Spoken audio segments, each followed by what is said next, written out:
Halo anak-anakku kelas 5, apa kabarnya? Semoga tetap dalam keadaan sehat ya nak. Salam jumpa dan salam sehat dari ibu. Tetap jaga kesehatan ya nak. Pada hari ini nak, kita akan belajar agama. Maka sebelum memulai pelajaran, tetap berdoa kepada Tuhan agar Tuhan memberkati dan melindungi kita. Pada hari ini kita akan mempelajari tentang Raja Salomo. Pada minggu yang lalu kita telah mempelajari tentang Daud sang pemimpin. Ibu mengulangi kembali bahwa raja pertama Israel itu adalah Saul, kedua adalah Daud, dan yang ketiga adalah Salomo. Raja Salomo ini adalah putra dari Daud. Setelah Daud berdosa, maka Allah memilih putra Daud, yaitu yang bernama Salomo, menjadi raja ketiga di Israel. Dalam kehidupan sehari-hari sering kita tidak tahu apa yang kita inginkan pada saat berdoa. Maka kadang-kadang berdoa itu tidak sesuai dengan permintaan kita. Kita tidak sadar akan permintaan kita. Kita sering memohon kepada Tuhan tanpa kita pikirkan apa yang kita minta. Melalui pelajaran ini, Raja Salomo ini kita diharapkan mampu memahami dan doa Salomo yang berkenan pada Tuhan. Dia memohon sesuatu yang sangat tepat dalam tugasnya, yaitu hikmat kebijaksanaan sebagai sang raja. Bijaksana berarti mampu mengambil keputusan dalam menghadapi permasalahan dengan cara yang benar dan sesuai dengan kehendak Allah. Maka Raja Salomo dikenal sebagai raja yang bijaksana. Anak-anakku yang baik, ibu akan menceritakan kisah Salomo, hikmat Salomo pada waktu memberi keputusan, yaitu 1 Raja-Raja bab 3 ayat 16 sampai dengan 28.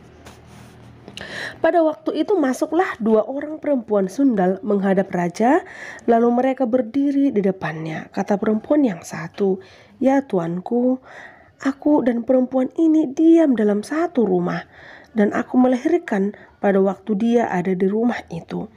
Kemudian pada hari ketiga sesudah aku, perempuan ini pun melahirkan anak. Kami sendirian, tidak ada orang luar bersama-sama kami dalam rumah. Hanya kami berdua saja dalam rumah. Pada waktu malam, anak perempuan ini mati karena ia menidurinya.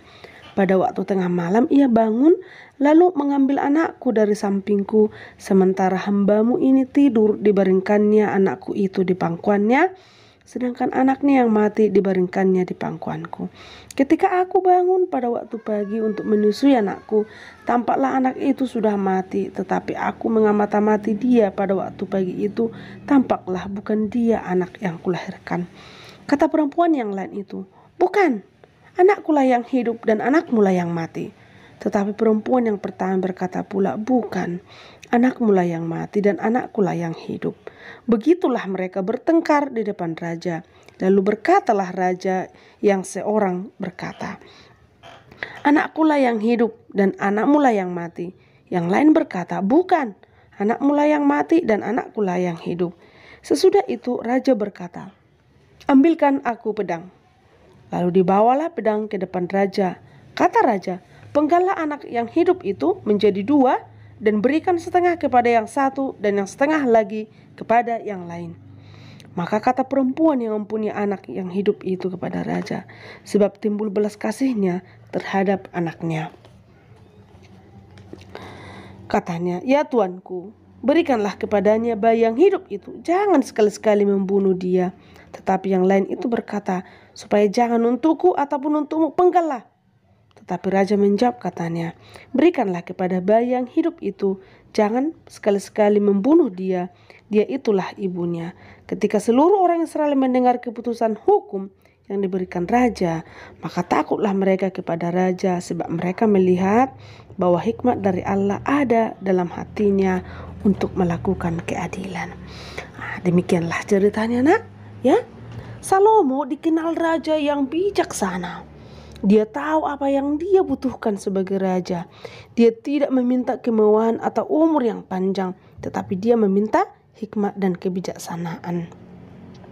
Salomo adalah seorang pemimpin yang bijaksana. Tuhan sangat senang dan berkenan pada pemerintahan Salomo, sehingga Tuhan selalu mengabulkan doanya. Tuhan memberikan kekayaan, kemasyuran, berkat dan juga umur yang panjang. Tuhan senantiasa membimbingnya dalam menjalankan tugasnya. Salomo adalah seorang pemimpin yang bijaksana. Ia ingin sekali rencana dan perbuatannya berkenan di hadapan Tuhan. Dan Tuhan sangat senang dengan dia. Raja Salomo merupakan teladan bagi kita tentang kebijaksanaannya, nak. Dalam hidup sehari-hari seperti di rumah, di lingkungan, sekolah, kita harus bertindak bijaksana. Misalnya, ketika sahabat kita bertengkar, kita harus melerainya dan bukan membuat mereka semakin emosi dan bertengkar hebat. Selain itu juga kita harus bijaksana sebagai anak, kakak atau adik di rumah dan di mana saja berada. Maka jadilah bijaksana ya, nak. Doa kebijaksanaan Salomo nanti akan Ibu buat di sini. Sekian dan terima kasih.